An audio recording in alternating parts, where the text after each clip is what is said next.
Here's a confession. I love wine, and perhaps too much. My evening ritual always includes 2 or 3 glasses of wine, and some evenings those 3 glasses might be a touch fuller than normal. But as much as I love wine, I actually look forward to my annual ritual of forgoing all alcohol for the month of January. And the timing is always perfect because it follows the inevitable binge of the holiday season. And so climbing on the wagon is actually a welcome respite. Well, in fact, it's probably more like an annual cleansing. But this annual cleansing is not without its challenges. I mean, after all, forgoing all forms of alcohol for a whole month does require a modicum of self-discipline. Not an ounce of pity, mind you, but a modicum of self-discipline because, I mean, well, a perfectly barbecued steak with an accompanying can of Fresca is, well, it's just sacrilege. Now, I realize that in the big scheme of things, I must sound like a pretty pathetic, spoiled brat with my first world problems, and that I can't deny, which is probably why I can honestly say that over the years that I practiced dry January, I found this 31 days of abstinence to be just the thing I needed. It's a wonderful reminder of not only how lucky I am, but it's also a first-hand reminder of how easy it is to acquire a habit and how diligent I have to be to overcome a habit. And the first day of January, well, that's always effortless because inevitably I'm nursing some kind of hangover. Now, January 2, 3, and maybe even 4 actually require some discipline, and especially if my wife is enjoying a glass of wine with her dinner.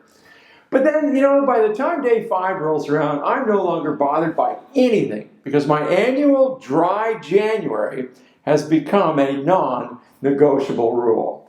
In the past 8 years of practicing dry January, I can honestly say I've never succumbed to the many temptations, not even once. And I think it's because I never entertained the possibility. I know that if I ever did cave, I couldn't even imagine how disappointed I would be with myself. So I push all temptation completely out of my mind.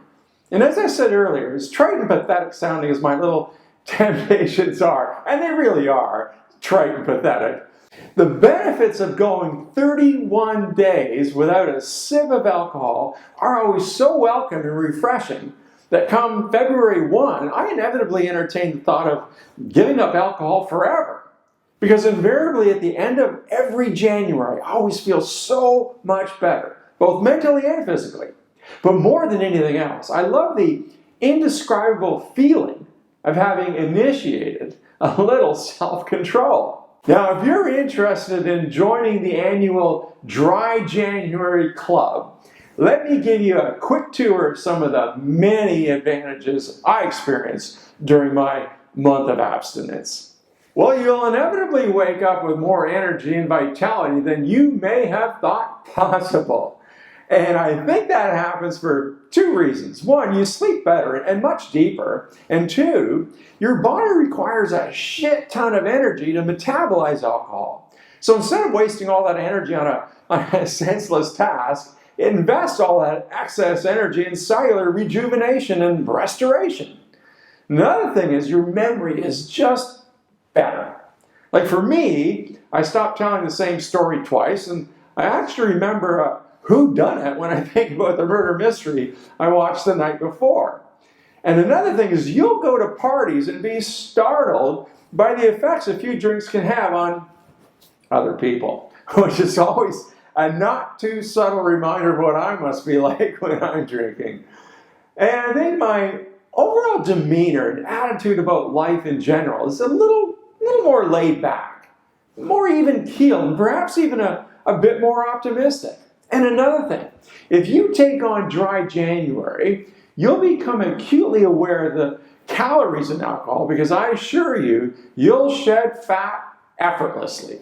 And finally, when you do start drinking again, and you probably will, you'll appreciate having that single glass of wine with dinner and the appreciation that less is more can sometimes last for up to 3 weeks. As for 2021, welcome, welcome, welcome. And cheers to you and to a fantastic 2021. This is coffee.